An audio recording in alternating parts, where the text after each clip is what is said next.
बाकी जे 10म दिनक कथा छलै वो पार्ट 2 में सुनाबै छी। नमहर वीडियो भऽ जेतै तऽ फेर नहीं होतै, तऽ सुनू। एहिके बाद छै गौरी के दंत कथा। नाग हिमालय के चारिम बेटी बड़ गोर भेलथिन, तैं हुनकर नाम गौरी पड़लनि। गौरी जखन विवाह जोग भेलथिन तऽ मनाइन हिमालय के कहय लगलखिन, अपने बैसल छी, कन्यादानक कोनो व्यवस्था नहीं करैत छी। कोनो बुढ़बा आबैत अछि आ बेटी के लय जाइत अछि, ई नीक बात नहीं थिक। कोनो व्यक्ति के पठा कऽ नीक बर तकबाऊ, जाहि तरहे नीक लोक सब कन्यादान करैत अछि, एहि बेर तहिना कन्यादान करब। हिमालय सोचय लगला जे एहन जे लोक छथि जे सब ठाम जाइत छथि, सभक गुण दोष के जनैत अछि। एकाएक हुनका नारद मुनिक स्मरण भेलनि। ओ नारद मुनि के बर तकबाक भार देल आ विवाहक ओरिआओन करय लगलाह। नारद मुनि पुनः ओहि बुढ़बा महादेव के बर ताकल। खूब साँझ बर बरियाती आयल। दाइ माय सब बर बरियाती देखय गेलीह। देखैत छथि जे बरक आँखि में काँची पीची लागल आ भरि देह साँप लटकल छनि। बरियाती में कियो कन्हा तऽ कियो खोर, कियो नांगर तऽ कियो लूल्ह। सब स्त्रीगण सब नारद मुनि के गारि देबय लागल आ बर बरियाती के चुमाबय लागल। तखन गौरी ई बात बुझलनि तऽ ओ मोने मोने महादेव प्रार्थना कयल आ नीक रूप धारण करबा लेल गोहराओल। महादेव सएह कयल। तुरत सब साँप बिला गेल। अपने सुन्दर पीठ पीताम्बर पहिरने शंकर रूप भऽ गेलाह। हुनकर एहन सुन्दर रूप देखि सब कियो चकित भऽ गेल। शुभ कऽ विवाह संपन्न भेल। मनाइन खुशी सँ बेटी जमाय के विदा कयल। महादेव गौरी संग खुशी सँ रहय लगलाह। आब विदाईक भार। बेटी जमाय के विदा कऽ मैना किछु दिनक बाद विदाईक भार पठाओल।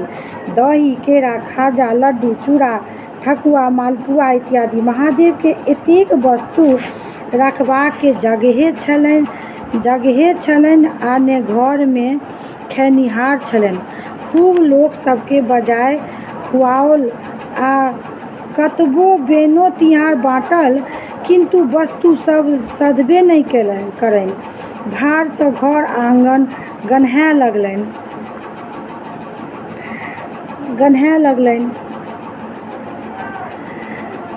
भारक वस्तु कोना सधत तकर उपाय सोचय लगलाह। सब गोटे कहलक जे यदि भड़कनि छुलाइ धुरखुर धरि ठाढ़ होएताह तऽ भंडार सधि सकैत अछि।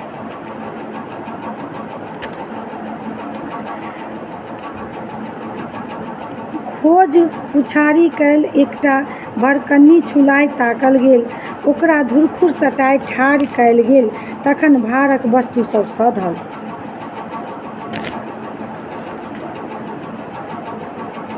गौरी के ननैद। गौरी महादेव सँ एक दिन कहलनि जे सभक ननैद आबैत छै, हमरा स्नेह बहुत होइत अछि। ननैद अबितथि। ताहि पर महादेव कहलनि, अहाँ ननैद के भार नहि सकब। तखन गौरी कहल, एतेक लोक कोना ननैद के भार सहैत अछि, हम किया नहि सकब। महादेव तुरत अपन बहिन असावरी देवी के बजाओल। असावरी देवी के पैर में बेमाय फाटल छलनि। ओ हँसी ठट्ठा में गौरी के ओहि बेमाय में नुका रखलनि। ओहि बीच महादेव आँगन अयलाह। गौरी के ताकल, किन्तु गौरी नहि भेटलथिन। गौरी बेमायक भीतर में कनैत छलीह। महादेव अपन बहिन असावरी सँ पूछल, अहाँ के भाउज कतय छथि। ओ कहलनि, हम नहि देखलियनि अछि। महादेव परम चिंतित भेलाह। असावरी देवी अपन पैर जोर सँ झाड़ल। गौरी झट दऽ खसलीह। दुनू प्राणी भभा कऽ हँसय लगलाह। एक दिन महादेव बहुत रास माछ आनल। गौरी विन्यास से माछ बनबौलनि। ननद आ साबरी के कहलनि जे अहाँ घी सुआसिन छी, पहिने अहाँ खा लिअ तखन हमसब खाएब। ओ माछ खाए लगली। गौरी खण्डक खण्ड माछ हुनका देने जाथिन आ ओ टपाटप खेने जाथि। एही तरह साबरी देवी सबटा माछ खाए गेली।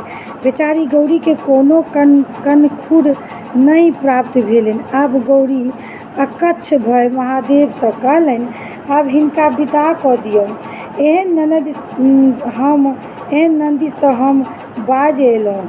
महादेव हँसय लगला आ कहल, हम पहिने मना करैत छलहुँ जे अहाँ नन्दीके भार नहि सहि सकब, किन्तु अहाँ जिद कऽ देलहुँ। एतबे दिनमे तंग भऽ गेलहुँ। किछु दिन और राखियौ, तखन सब सेहनता पूरी भऽ जायत। गौरी नेहोरा करय लगली, हम गोर लगैत छी, जल्दी हिनका विदा कऽ दियौन, नहि तऽ आब हमरो खाए जेती। महादेव बुझा के अपन बहिन साबरी देवी के विदा कयल।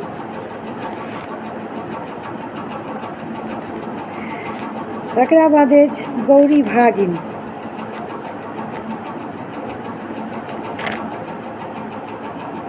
गौरी के भागिन। अच्छा, पुनः दोसर वीडियो में फेर हम सुनाबै छी गौरी के भागिन।